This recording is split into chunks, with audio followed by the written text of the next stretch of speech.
You are about to listen to another episode of That Sports Guys podcast, hosted by Craig Forrestall. Find Craig on Twitter at that_sports_guy. The That Sports Guys podcast is proudly featured by NFL Draft Diamonds, your draft coverage king. So sit back, relax, and enjoy some football talk.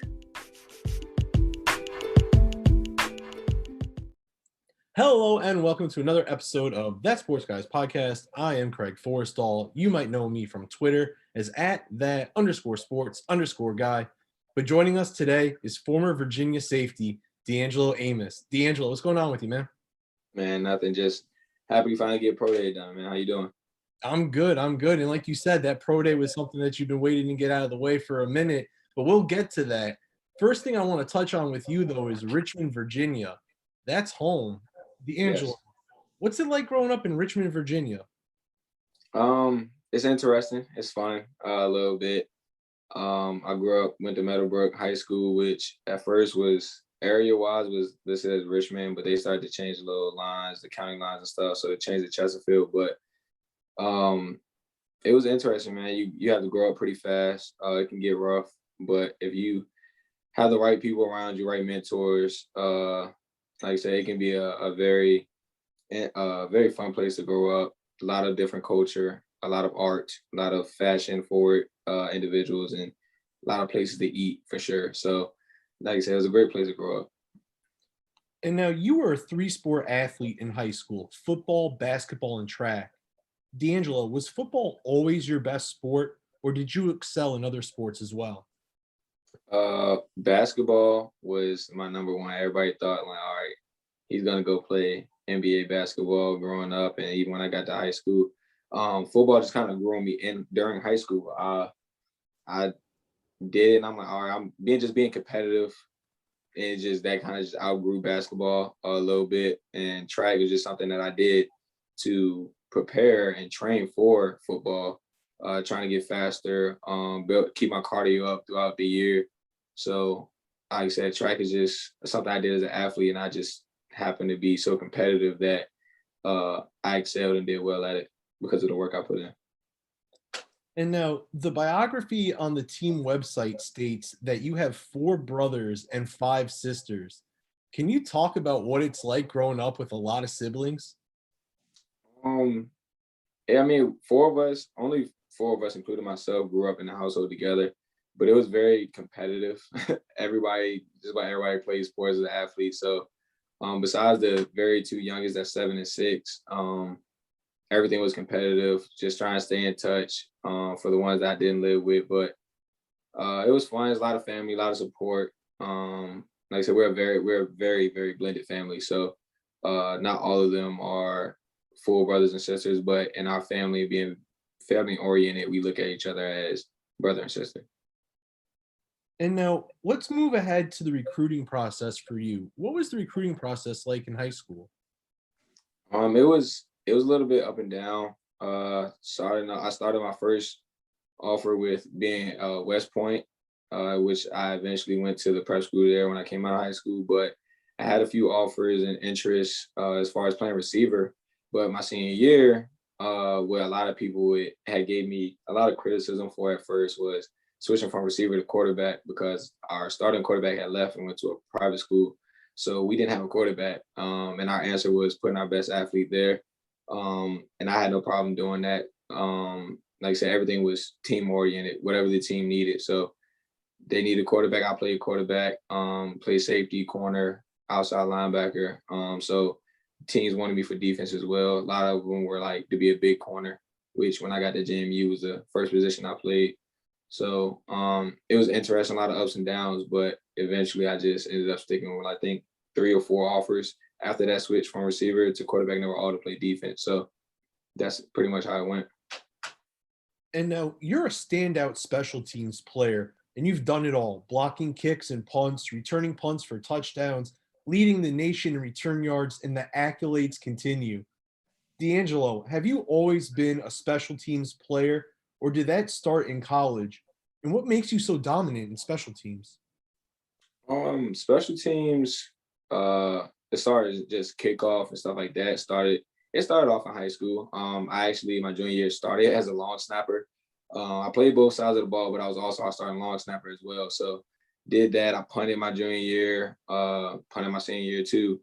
So special teams was just something that I just seen, like I said, another way to help the team. Didn't have no problem doing it.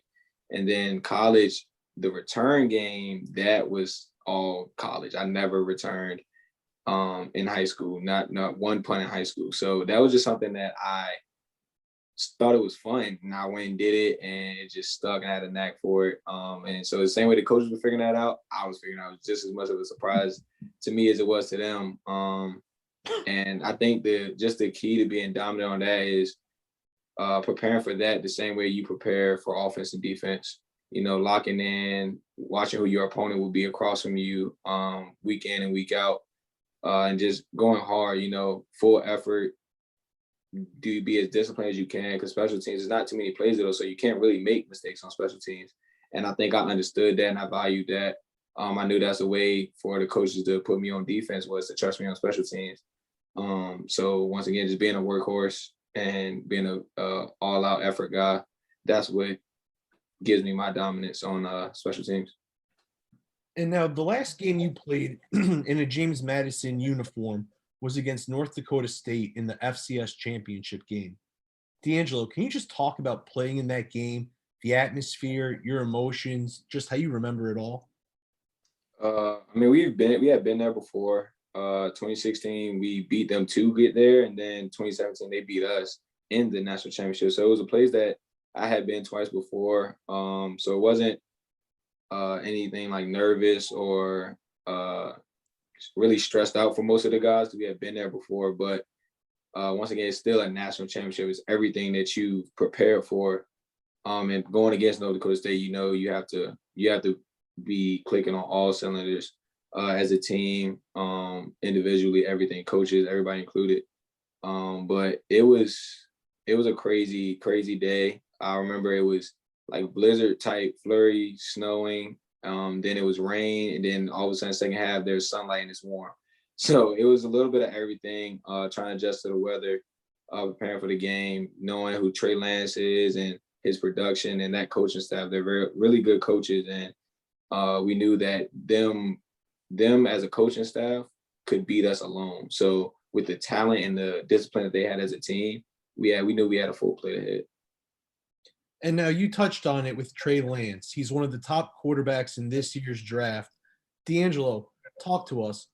What is it about Trey Lance that makes him so special? I think it's the history that North Dakota State has with quarterbacks, having Carson Wentz and a few other guys, Easton Stick. I think they just have a history of producing great quarterbacks or help developing quarterbacks who have greatness in them and bringing that out. He's a big kid. Hard to bring down. He single-handedly took over that game when we played him in national championship. So he's a special kid. He can throw the ball. He has a strong arm. He's smart. He's quick. He's everything that people think that he is. So he's a great player. And now, can you take us through the chaotic ride that ensued after the championship game? The coronavirus pandemic hit. It altered the outlook of college football for a lot of players and programs. And then can you talk about how it impacted you and ultimately your decision to transfer to Virginia?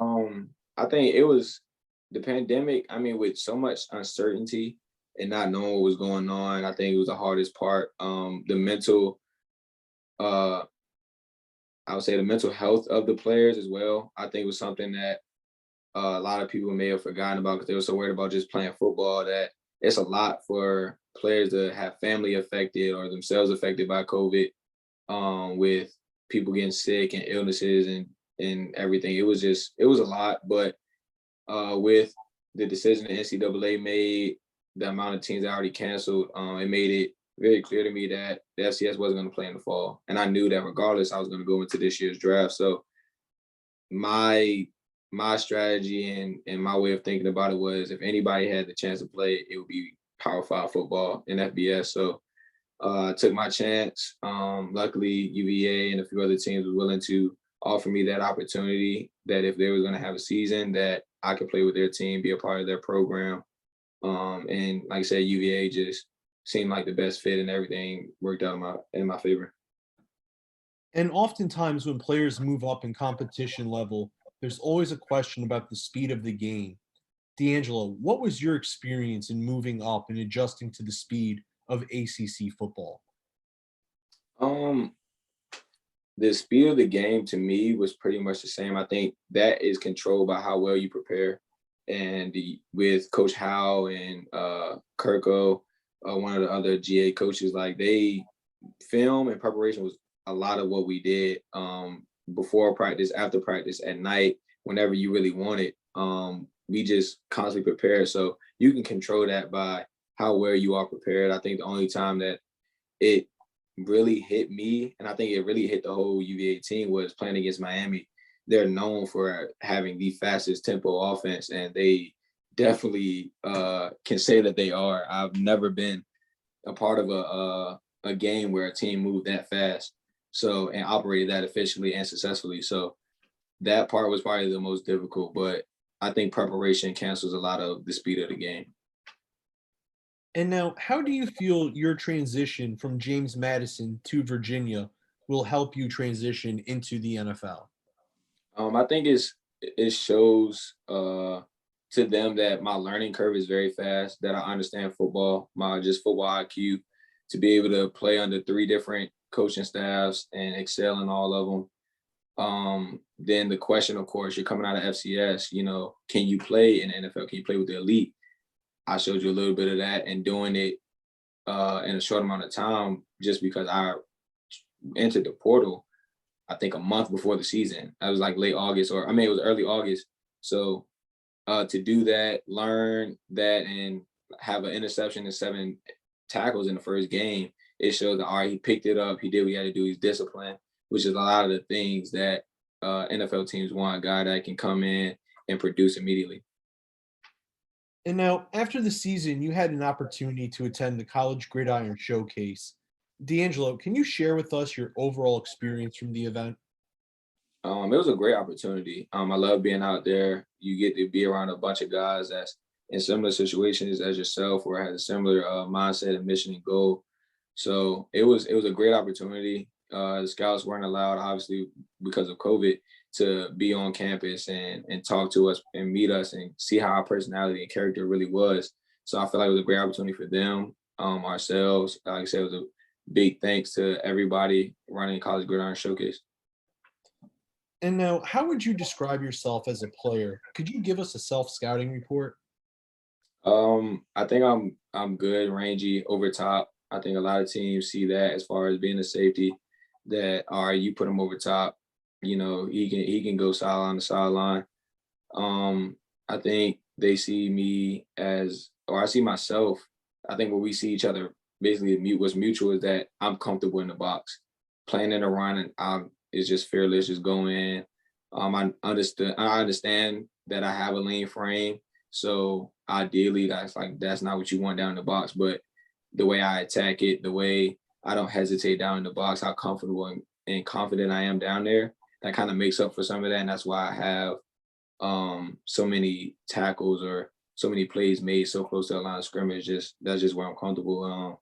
Weaknesses will probably be lack of reps in man coverage. At JMU, spent 3 years there. Not too many people attacked my side. I had the likes of Jimmy Moreland and Rashad Robinson as my corner on that side. So you're not going to just keep attacking them, especially Jimmy now playing in the league, and Rashad possibly playing professional ball elsewhere, maybe in Canada. So, like I said, you have pro athletes on that side that you really didn't want to go against. So I just had lack of reps. So I feel like that would be something that's a weakness or something that they would want to see more of. And now, when we got started, you brought it up with the Pro Day. D'Angelo, take us through. How are you preparing for your Pro Day event? I was at Newcastle, PA, and at Grossetti Performance with Terry Grossetti and Kyle Piper. It was only like, I think 8 to 10 of us max at a time, and we just went in every day, high energy. Just wanted to come in and kind of lead that group, every day, whether you were going through the motions or you didn't feel like it, like, hey, I'm gonna pick you guys up, because it may be a day when I'm going through the motions, I want y'all to pick me up. So just trying to come in, lead that group, keep the energy high, keep it positive. A lot of my training was to gain weight, get stronger, be faster with that weight. So I felt like I accomplished that. My pro day was yesterday, so I feel like what I weighed in at, my numbers, everything was exactly what they wanted. They wanted to see me put on that weight. They wanted me to see what I benched with the 225. So to see like, all right, with that weight, he also did get stronger. So I think I did a great job with who I chose to prepare with. And I think I showed that on Pro Day. And now, D'Angelo, what can you contribute to an NFL team from day one in the position room and on the field? Can you be viewed as a core special teamer from day one? Oh, absolutely. That's one thing that I think uh, I know for a fact I will come in and just special teams. Just know I think for me personally that I'm any special teams coach's dream guy. To be on kickoff, to be able to block kicks, block field goals, block punts, but also be able to return as well. You could put me in the middle of kickoff. I've been the 5 in kickoff. I've been on the edge as a safety guy, kind of in kickoff. I've been everywhere. I've blocked for punt returners, and I've, like I said, returned them as well. And I've blocked for the punt team. So there's not much that I haven't done on special teams. And I feel like when you have somebody that's versatile and has actually done those jobs, they understand it more, they value it more. And I just think you're not gonna find too many guys that can block kicks and return them as well. And now the NFL has become a league of schemes, systems, and specialization. Do you feel that there's a certain scheme or role that fits you best in the NFL? Um, I wouldn't say one that fits me best, just because I've played in 3 different defensive schemes and I've excelled and produced in all of them and at just about the same level consistently each year. So I just feel like as long as I'm in the scheme and I know what's going on, that I will find a way to make plays and produce just about the same in all of them. I can play man, like I said, I just didn't have the lack of reps in game at it. So I think playing in any man where you want to be more like Baltimore, and they send a lot of safeties on a lot of safeties in blitz and close to the box. I feel like I can play in there. I can play deep coverage if we're just going to play a lot of zone. So I feel like I can play just about anywhere in any scene. And now, D'Angelo, what are your short-term and long-term football goals? Short term is really, like I said, get into the NFL. You know, just get that opportunity to get my foot in the door and show what I can do. Like I said, first I would my first rookie as far as short term goal, my rookie season is just ball out on special teams. You know, gain that trust, know that the team can depend on me, that I can help build up the locker room, to keep that positivity going and be a great guy for the organization and that community. And then long term would definitely be to grow into a starting role, and like I said, continue to win, shoot for a Super Bowl at any given time, help out however I can, and just be a guy like that everybody can depend on, rely on, to be a good teammate, a good friend, a good player, good in a sense mentor, coach, later down the line. And now, over the years, we've seen athletes watch the draft with family, friends, or do other things to enjoy the moment. D'Angelo, how do you plan on watching the draft? Spend it with family. I'm a big family guy. Off the field, I like to be around them as much as I can, especially the little ones. So, to me, I would definitely be around family, whether we're at home, grandma house, aunt house. I don't know about that much. So about that part so much. We really haven't gotten into those details, but definitely going to be around family. I want those that's close to me and that supported me throughout this whole time to be there, be a part of that moment, to share it with them. Um, and have some good food, have some good entertainment, watch a couple guys, their dreams come true as well. And now we've spent a good amount of time getting to know you on the field, D'Angelo. But I got a couple of questions away from the game if you're ready to take those on. Yeah, let's do it. All right, first one. Would you rather live in a beachfront mansion or have a bunch of land and build your dream house? I would have a bunch of land and build my dream house for sure. If you were stranded on an island and could only pick one survival partner and one weapon, what would your choices be? That's tough. That's tough. I gotta think somebody that I get along with that's good at camping. Probably one of my guys from West Point. We spent a lot of time camping, navigating, doing land nav and stuff.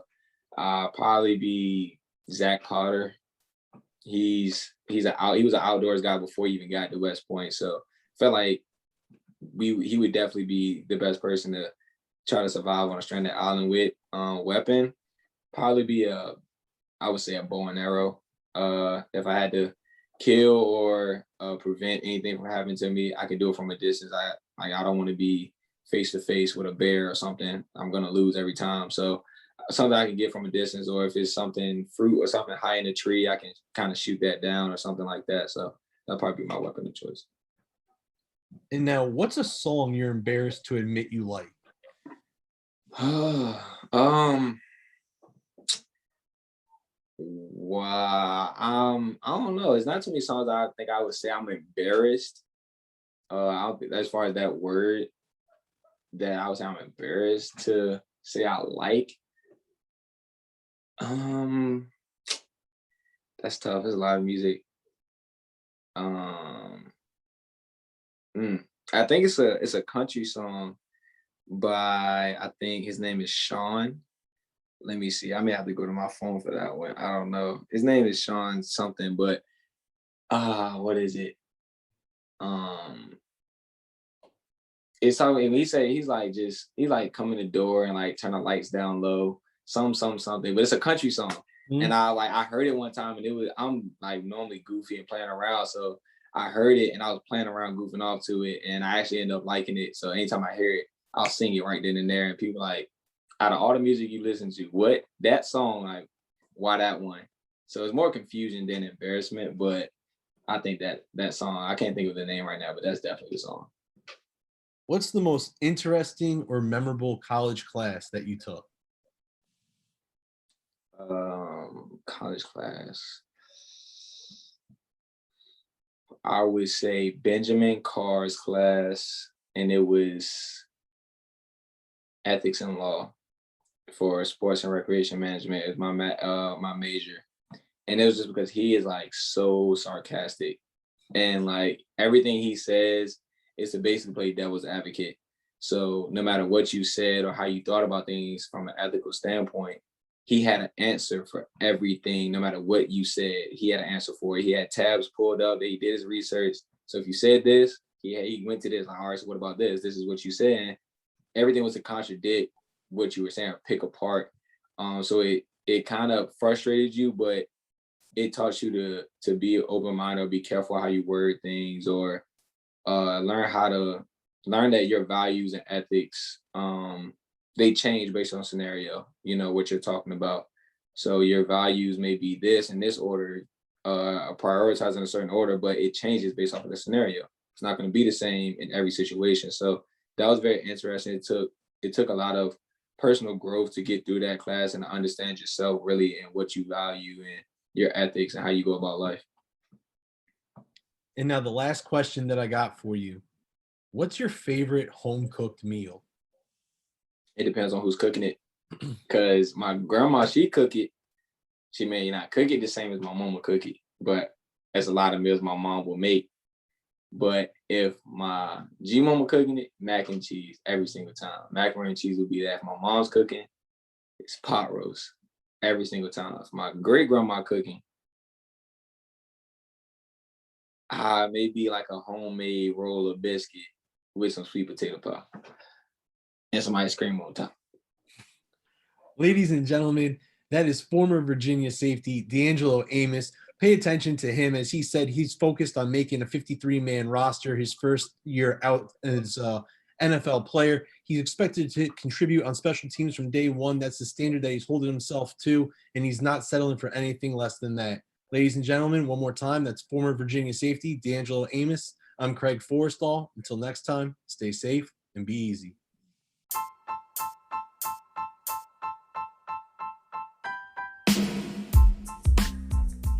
Hey everybody, Craig Forrestall. Thanks for tuning in and listening to another episode of That Sports Guys podcast. Make sure to follow me on Twitter at @that_sports_guy to to catch all the latest updates and podcast episodes. Until next time, stay safe and be easy.